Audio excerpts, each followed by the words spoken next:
Hello friends, basic education channel में आप सभी का स्वागत है। मैं हूं न्यू। अगर आप एडीओ एग्ज़ाम की तैयारी कर रहे हैं तो मेरे चैनल को सब्सक्राइब कर लीजिए, क्योंकि मेरे चैनल के प्लेलिस्ट में आपको एडीओ एग्ज़ाम से संबंधित सारे एमसीक्यू क्वेश्चन मिल जाएगा, जिसे सॉल्व करके आप अपनी तैयारी का आकलन कर सकते हैं। तो चलिए बिना देर किए आज की क्लास स्टार्ट करते हैं।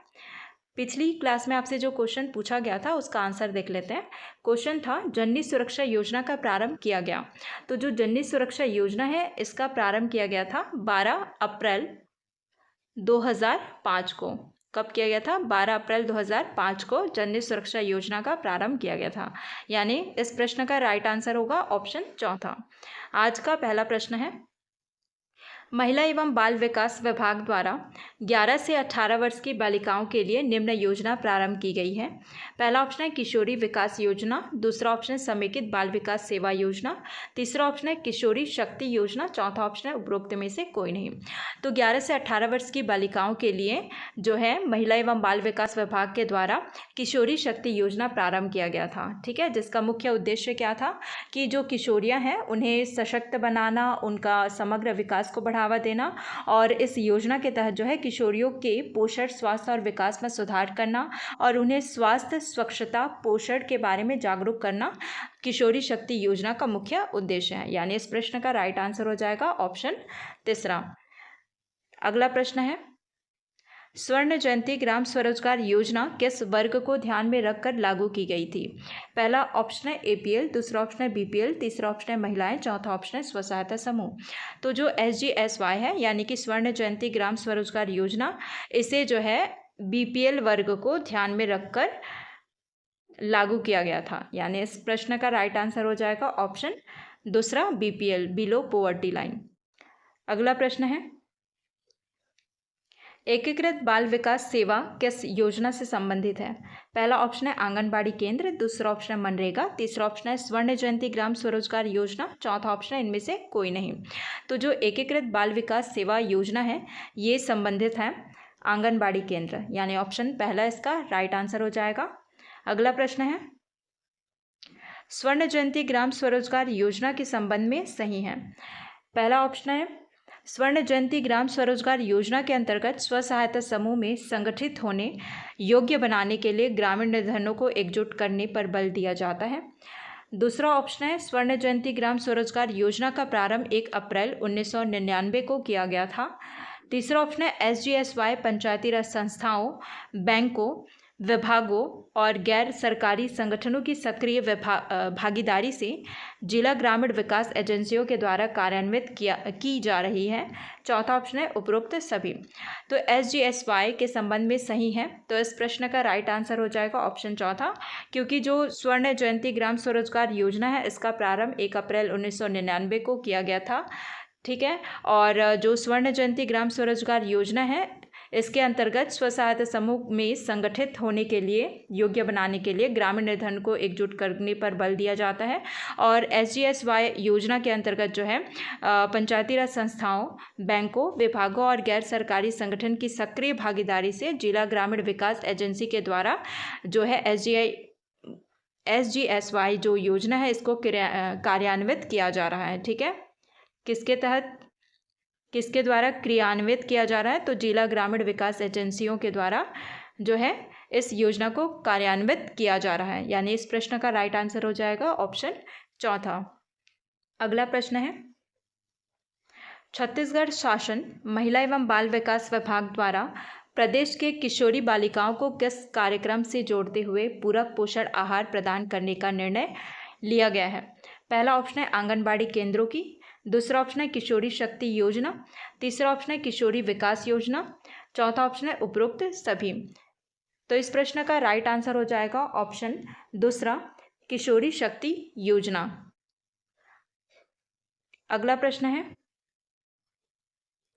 राष्ट्रीय ग्रामीण पेयजल कार्यक्रम के अंतर्गत निम्न कार्य किया जाता है। पहला ऑप्शन है परंपरागत जल निकायों को पुनः सक्रिय करना। दूसरा ऑप्शन है परंपरागत जल निकायों की पुनः सक्रिय बनाने के साथ ही जल संरक्षण को बढ़ावा देना। तीसरा ऑप्शन है जल निकासी का कार्यक्रम। चौथा ऑप्शन है उपरोक्त 1 और 2। तो जो राष्ट्रीय ग्रामीण पेयजल कार्यक्रम के अंतर्गत कार्य किया जाता है तो परंपरागत जल निकायों को पुनः सक्रिय करने का कार्य किया जाता है और साथ ही इन्हें सक्रिय करने के साथ ही जल संरक्षण को बढ़ावा देना इसका कार्य होता है। यानी इस प्रश्न का राइट आंसर हो जाएगा ऑप्शन चौथा। अगला प्रश्न है छत्तीसगढ़ निर्धन कन्या सामूहिक विवाह योजना का उद्देश्य क्या है? पहला ऑप्शन है आर्थिक कठिनाइयों का निवारण करना। दूसरा ऑप्शन है निर्धनों के मनोबल व आत्मविश्वास में वृद्धि करना। तीसरा ऑप्शन है फिजूल खर्ची को रोकना। चौथा ऑप्शन है उपरोक्त सभी। तो छत्तीसगढ़ निर्धन कन्या सामूहिक विवाह योजना का उद्देश्य जो है आर्थिक कठिनाइयों का निवारण करना, उनके मनोबल व आत्मविश्वास में जो है वृद्धि करना, ये सभी हैं। ठीक है, फिजूल खर्ची को रोकना। यानी इस प्रश्न का राइट आंसर हो जाएगा ऑप्शन चौथा। अगला प्रश्न है आंगनबाड़ी केंद्रों में पूरक आहार के रूप में क्या दिया जाता है? पहला ऑप्शन है चना। दूसरा ऑप्शन है चावल दाल। तीसरा ऑप्शन है रेडी टू ईट फूड। चौथा ऑप्शन है उपरोक्त सभी। तो आंगनबाड़ी जो केंद्र है उसमें पूरक आहार के रूप में दिया जाता है रेडी टू ईट फूड। ठीक है, तो इस प्रश्न का राइट आंसर हो जाएगा ऑप्शन तीसरा।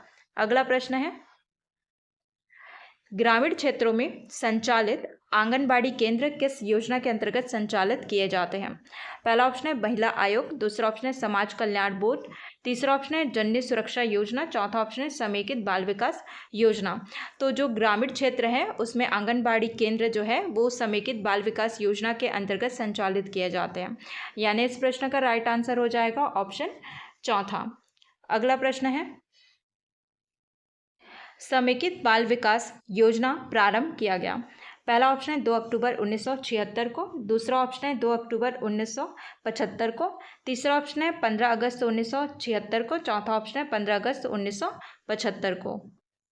तो जो समेकित बाल विकास योजना है इसे प्रारंभ किया गया था 2 अक्टूबर 1975 को। तो इस प्रश्न का राइट आंसर हो जाएगा ऑप्शन दूसरा। अगला प्रश्न है हरिक नानी बेरा अभियान के संबंध में सही नहीं है। पहला ऑप्शन है इसका प्रारंभ 2 अक्टूबर 2018 को किया गया। दूसरा ऑप्शन है इसे बस्तर से प्रारंभ किया गया था। तीसरा है हरिक नानी बेरा अभियान का मुख्य उद्देश्य महिलाएं एवं बच्चे जो कुपोषण एवं एनीमिया से पीड़ित हैं उन्हें पौष्टिक आहार उपलब्ध कराना है। तो प्रश्न में कहा जा रहा है कि हरिक नानी बेरा अभियान के संबंध में सही नहीं है, मतलब गलत कौन सा कथन है? तो देखते हैं इसका राइट आंसर क्या होगा। इसका प्रारंभ 2 अक्टूबर 2018 को किया गया। तो ये जो कथन है वो गलत है। इसका जो प्रारंभ है हरिक नानी बेरा अभियान इसका प्रारंभ किया गया था 2 अक्टूबर 2019 को।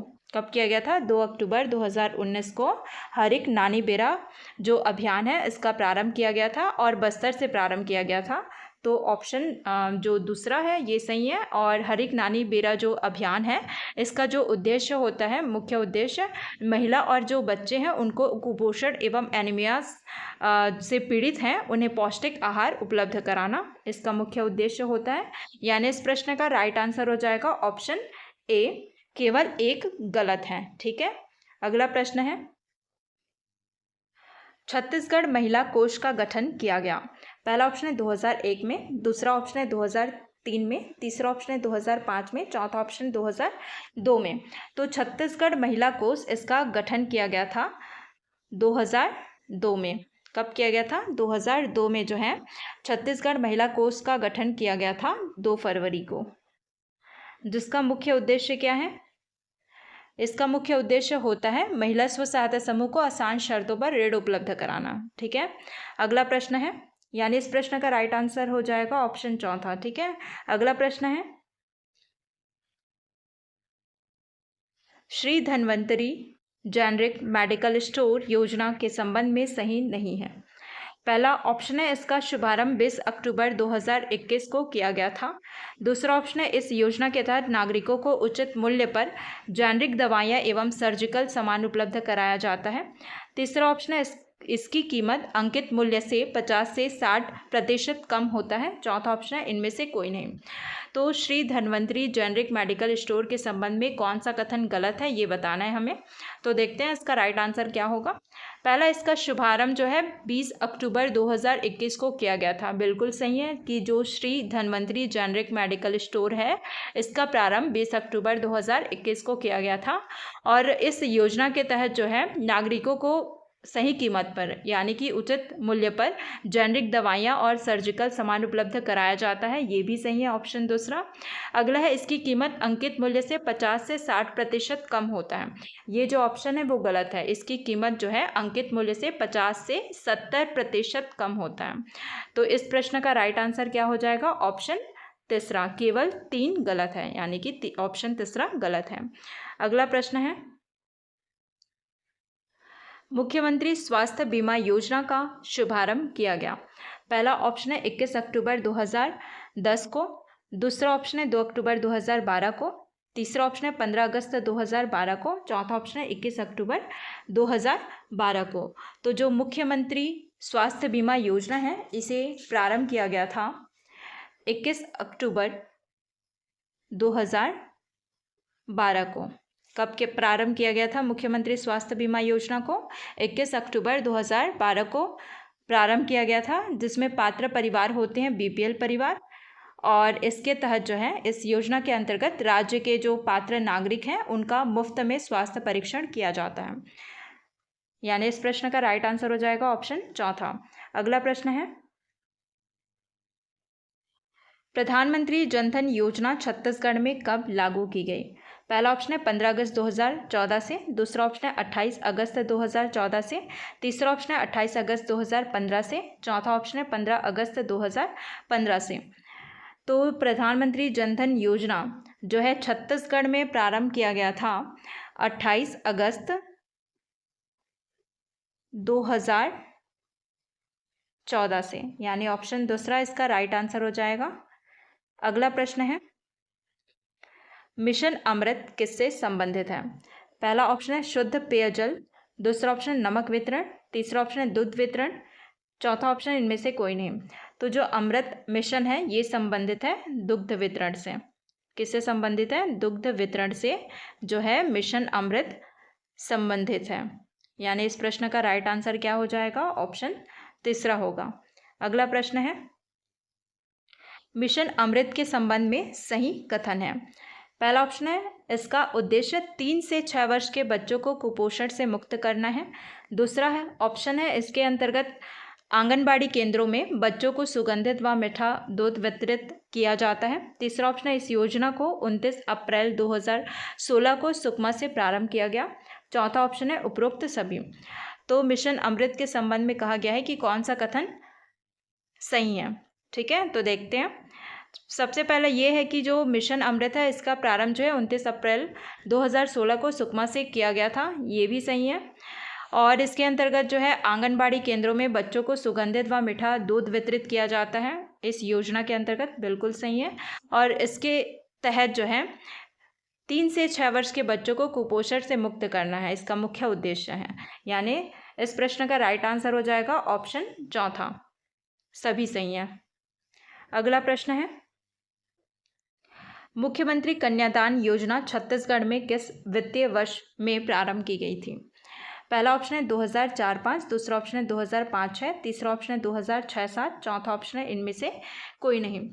तो जो मुख्यमंत्री कन्यादान योजना है इसे छत्तीसगढ़ में प्रारंभ किया गया था 2005-06 वित्तीय वर्ष 2005-06 में इस योजना को प्रारंभ किया गया था छत्तीसगढ़ में। यानी ऑप्शन दूसरा इसका राइट आंसर हो जाएगा। अगला प्रश्न है, छत्तीसगढ़ अमृत नमक का प्रति किलोग्राम मूल्य है। पहला ऑप्शन है 10 रुपये, दूसरा ऑप्शन है 1 रुपये, तीसरा ऑप्शन है 50 रुपये, चौथा ऑप्शन है निःशुल्क। तो जो छत्तीसगढ़ अमृत नमक है इसका प्रति किलोग्राम मूल्य होता है निःशुल्क, मतलब निःशुल्क प्रोवाइड किया जाता है। ठीक है, यानी इस प्रश्न का राइट आंसर हो जाएगा ऑप्शन चौथा। अगला प्रश्न है, छत्तीसगढ़ अमृत योजना कब से संचालित की जा रही है? पहला ऑप्शन है 2003 से, दूसरा ऑप्शन है 2006 से, तीसरा ऑप्शन है 2005 से, चौथा ऑप्शन है 2007 से। तो जो छत्तीसगढ़ अमृत योजना है इसे प्रारंभ किया गया था या संचालित किया जा रहा है 2005 से, यानी इस प्रश्न का राइट आंसर हो जाएगा ऑप्शन तीसरा। आपके लिए आज का प्रश्न है, छत्तीसगढ़ में रुर्बन मिशन का आरंभ किस जिले से हुआ है? पहला ऑप्शन है रायपुर, दूसरा ऑप्शन है बिलासपुर, तीसरा ऑप्शन है कबीरधाम, चौथा ऑप्शन है राजनांदगांव। तो इस प्रश्न का राइट आंसर आपको कमेंट सेक्शन में बताना है। अगर वीडियो पसंद आया होगा तो वीडियो को लाइक शेयर करें और चैनल को सब्सक्राइब ज़रूर करें। मिलते हैं अगली क्लास में।